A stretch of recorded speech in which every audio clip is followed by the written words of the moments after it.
Hello friends, good morning. আশা করি সবাই ভালো আছো। তো আজকে জাতীয় কংগ্রেস অধিবেশনের দ্বিতীয় ক্লাস, প্রথম ক্লাসটা তোমরা তো দেখেছো, আশা করি তোমাদের ভালো লেগেছে। তো আজকে দ্বিতীয় ক্লাস শুরু করছি, তো অবশ্যই তোমরা ফিডব্যাক দেবে আর ক্লাসগুলো পুরোটা দেখবে। আমি যে সমস্ত প্রশ্নগুলো তোমাদের জন্য রেডি করেছি, প্রত্যেকটা প্রশ্নই খুব ইম্পর্টেন্ট, ঠিক আছে? তো অবশ্যই ক্লাসটা সম্পূর্ণ দেখবে এবং বন্ধুদের মাঝে শেয়ার করে দেবে। তো চলো আজকে শুরু করছি। প্রথম ক্লাসটা আমি যেখানে শেষ করছি তারপর থেকে আমি শুরু করছি, ঠিক আছে? অধিবেশনের প্রথম ক্লাসটা তোমরা দেখে নিয়েছো, 15টা কোশ্চেন ছিল। এই দ্বিতীয় ক্লাসেও 15টা কোশ্চেন আমি রেডি করেছি, তার সাথে আরও ডিটেলসে আলোচনা করব। প্রায় তোমাদের 20-25টা কোশ্চেন তোমাদের আলোচনা হয়ে যাচ্ছে একটা ক্লাসের মধ্যে। ক্লাসগুলো খুব ইম্পর্টেন্ট, অবশ্যই তোমরা শেষ পর্যন্ত দেখে নিও। তো প্রথম কোশ্চেন দেখে নাও কী আছে। স্বরাজ কথাটি প্রথম ব্যবহার করা হয় কোন অধিবেশনে এবং কত সালে? ঠিক আছে, তো খুব ভালো একটা কোশ্চেন। অ্যান্সার কী হচ্ছে? কলকাতা অধিবেশন। সঠিক অ্যান্সার হচ্ছে কলকাতা অধিবেশনে। কত সালে? তো সালটা এখানে লিখিনি, তো অবশ্যই তোমরা নোট করে নাও সালটা হচ্ছে 1906 সালে। 1906 সালে স্বরাজ কথাটি প্রথম ব্যবহার করা হয়। এবং এটাও একটা খুব ইম্পর্টেন্ট কোশ্চেন, যেটা হলো যে স্বরাজ কথাটি প্রথম কে ব্যবহার করেন? তো সেটাও তোমরা লিখে নাও। সঠিক উত্তর হবে দাদাভাই নৌরোজি, ঠিক আছে? তো এখান থেকে তোমরা এক্সট্রা দুটো কোশ্চেন পেয়ে গেলে। কলকাতা অধিবেশন আর 1906 সালে স্বরাজ কথাটি প্রথম ব্যবহার করা হয়, আর সভাপতি ছিলেন দাদাভাই নৌরোজি। তো চলো নেক্সট কোশ্চেন।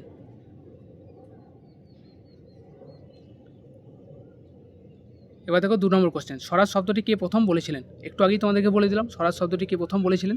উত্তর হয়ে গেল দাদাভাই নৌরোজি। তো এটা নিয়ে আর বেশি আলোচনা করার দরকার নেই। তো এখানে দেখো চিত্তরঞ্জন দাস খুব ইম্পর্টেন্ট, অম্বিকাচরণ মজুমদার খুব ইম্পর্টেন্ট, তোমরা অবশ্যই দেখে নেবে। তো চলো নেক্সট কোশ্চেন।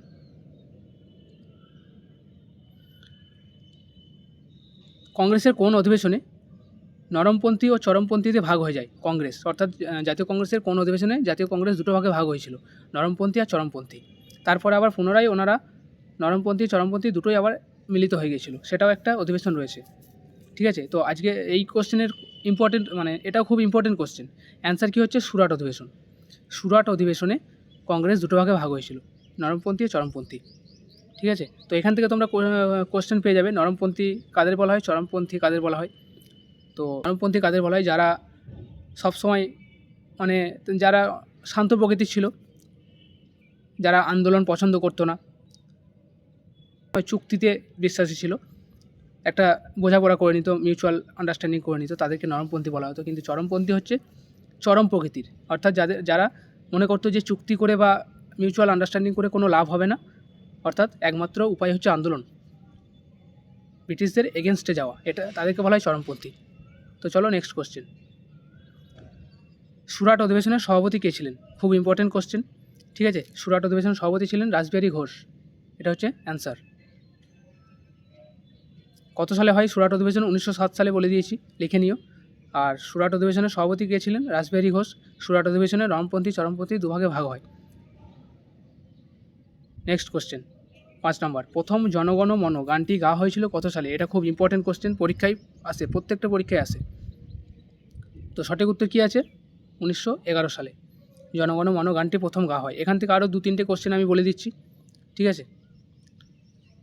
আর দেখো এই যে সালগুলো দেওয়া আছে, 4টে অপশান দেওয়া আছে, প্রত্যেকটা সালে কী কী ঘটনা রয়েছে সেগুলো তোমরা নোট করবে এই কোশ্চেনের সাথেই, তাহলে তোমাদের পড়াটার ভালো হবে, প্রত্যেকটা ডিটেলসে তোমরা পেয়ে যাবে। দেখো এখানে 1905 সাল রয়েছে, বঙ্গভঙ্গ আন্দোলন হয়েছিল।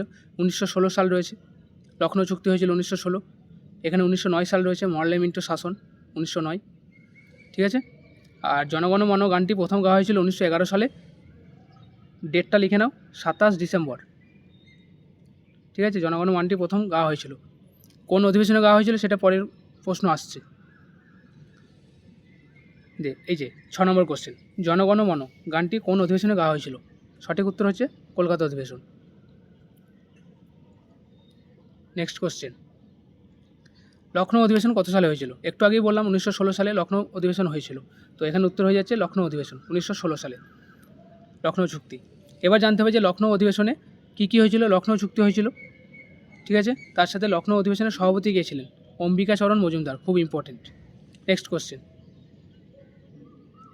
এই যে নেক্সট কোশ্চেনই রয়েছে, লখনৌ অধিবেশনে কে সভাপতি ছিলেন? কি উত্তর বললাম? অম্বিকাচরণ মজুমদার, ঠিক আছে? নেক্সট কোশ্চেন, জাতীয় কংগ্রেসের প্রথম মহিলা সভাপতি হিসেবে কে যোগদান করেন? খুব ইম্পর্টেন্ট কোশ্চেন, জাতীয় কংগ্রেসের প্রথম মহিলা সভাপতি? দেখো এখানে 4টে মহিলা দেওয়া আছে, সরোজিনী নাইডু, অ্যানি বেসান্ত, কাদম্বিনী গাঙ্গুলি, প্রীতিলতা ওয়াদ্দেদার। তো এই কোশ্চেনটা নিয়ে অনেকের কনফিউশন হয়, কেউ বলে সরোজিনী নাইডু উত্তর, কেউ বলে অ্যানি বেসান্ত উত্তর। তো অবশ্যই ভালো করে বুঝতে হবে। এখানে বলেছে জাতীয় কংগ্রেসের প্রথম মহিলা সভাপতি, উত্তর হবে কি অ্যানি বেসান্ত। ইনি হচ্ছেন প্রথম মহিলা সভাপতি 1917 সালে। ইনি 1917 সালে কলকাতা অধিবেশনে ইনি প্রথম সভাপতি হিসেবে যোগদান করেন, লিখে নাও। পরে আমি তোমাদেরকে সরোজিনী নাইডু নিয়ে বলে দিচ্ছি। অ্যানি বেসান্ত হচ্ছে প্রথম মহিলা সভাপতি, সরোজিনী নাইডু হচ্ছে প্রথম ভারতীয় মহিলা সভাপতি, ঠিক আছে। অ্যানি বেসান্ত অভারতীয়, বিদেশি, আর সরোজিনী নাইডু হচ্ছে ভারতীয়। বুঝতে পারলে? যদি বলে জাতীয় কংগ্রেসের প্রথম ভারতীয় মহিলা সভাপতিকে, তখন বলবে সরোজিনী নাইডু। আর যদি বলে জাতীয় কংগ্রেসের প্রথম মহিলা সভাপতি, তাহলে অ্যানি বেসান্ত। 10 নম্বর কোশ্চেন, কত সালে অ্যানি বেসান্ত কংগ্রেসের সভাপতি হিসেবে দায়িত্ব নিয়েছিলেন? একটু আগেই বললাম 1917 সালে, লিখে নাও। 1917 সালে কলকাতা অধিবেশন, লিখে নাও। এখানে দেখো 1919 সালটা খুব ইম্পর্টেন্ট, জালিয়ানওয়ালাবাগ হত্যাকাণ্ড হয়েছিল। নেক্সট কোশ্চেন, গান্ধীজি চম্পারণ সত্যাগ্রহ শুরু করেছিলেন কোন অধিবেশন?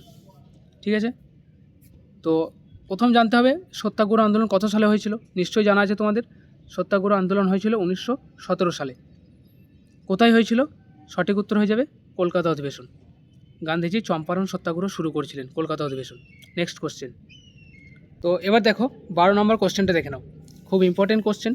জালিয়ানওয়ালাবাগ হত্যাকাণ্ডের সময় কংগ্রেসের সভাপতি কে ছিলেন? তাহলে আমাদেরকে প্রথম জানতে হবে জালিয়ানওয়ালাবাগ হত্যাকাণ্ড কত সালে হয়েছিল। 1919 সালে, লিখে নাও। 13ই এপ্রিল জালিয়ানওয়ালাবাগ হত্যাকাণ্ড হয়েছিল 1919 সালে 13ই এপ্রিল। কোথায় হয়েছিল? পাঞ্জাবের অমৃতসর শহরে। কার নির্দেশে হয়েছিল? General Dyer. এখান থেকে দেখো অনেকগুলো কোশ্চেন পাওয়া যাচ্ছে, পরবর্তীকালে আমি হয়তো আলোচনা করব তোমাদের সাথে, তো তবু লিখে নাও কোশ্চেনগুলো। 1919 সালে 13ই এপ্রিল হয়েছিল, কোথায় হয়েছিল? যে পাঞ্জাবের অমৃতসর শহরে। আর জালিয়ানওয়ালাবাগ হত্যাকাণ্ড কার নির্দেশে হয়েছিল? জেনারেল ডায়ারের নির্দেশে। এবার বলছি জালিয়ানওয়ালাবাগ হত্যাকাণ্ডের সময় কংগ্রেসের সভাপতি কে ছিলেন? কংগ্রেসের সভাপতি ছিলেন মতিলাল নেহেরু, ঠিক আছে, মতিলাল নেহেরু। 13 নম্বর কোশ্চেন দেখানো, জাতীয় কংগ্রেসের কোন অধিবেশনে জালিয়ানওয়ালাবাগের হত্যাকাণ্ড ঘটেছিল? তো আমরা একটু আগে আলোচনা করলাম যে জালিয়ানওয়ালাবাগ হত্যাকাণ্ড কোথায় হয়েছিল? অমৃতসর শহরে। তো সেই হিসেবে অধিবেশনটা হয়েছিল তখন অমৃতসর শহরে। সভাপতি কে ছিলেন? মতিলাল নেহেরু।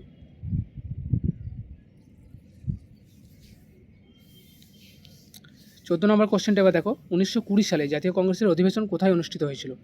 1920 সালটা খুব ইম্পর্টেন্ট, অবশ্যই 1920 সালে কী কী ঘটেছে সেগুলো তোমাদেরকে নোট করতে হবে। তো উত্তরটা বলে দিই, 1920 সালে জাতীয় কংগ্রেসের অধিবেশন কোথায় অনুষ্ঠিত হয়েছিল? এটা হচ্ছে কলকাতা অধিবেশন। আর কলকাতা অধিবেশনে এই যে 1920 সালে জাতীয় কংগ্রেসের সভাপতি কে ছিলেন? তোমরা লিখে নাও লালা লাজপত রায়, ঠিক আছে। লালা লাজপত রায় জাতীয় কংগ্রেসের 1920 সালে সভাপতি হিসেবে যুক্ত হয়েছিলেন কলকাতা অধিবেশন।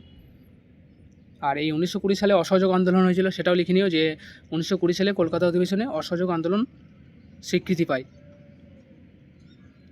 তো আজকের ক্লাসে লাস্ট কোশ্চেন, একটু আগে তোমাদেরকে বলেও দিলাম উত্তরটা, অসহযোগ আন্দোলনের প্রস্তাব দেওয়া হয়েছিল কোন অধিবেশনে?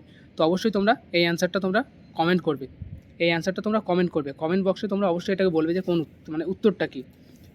এটা তোমাদেরকে হোমওয়ার্ক দিলাম। তো চলো বন্ধুরা, ভালো লাগলে অবশ্যই ভিডিওটা শেয়ার করে দিও। আর তোমাদেরকে বারবার বলছি এই কোশ্চেনগুলো তোমরা নোট করবে।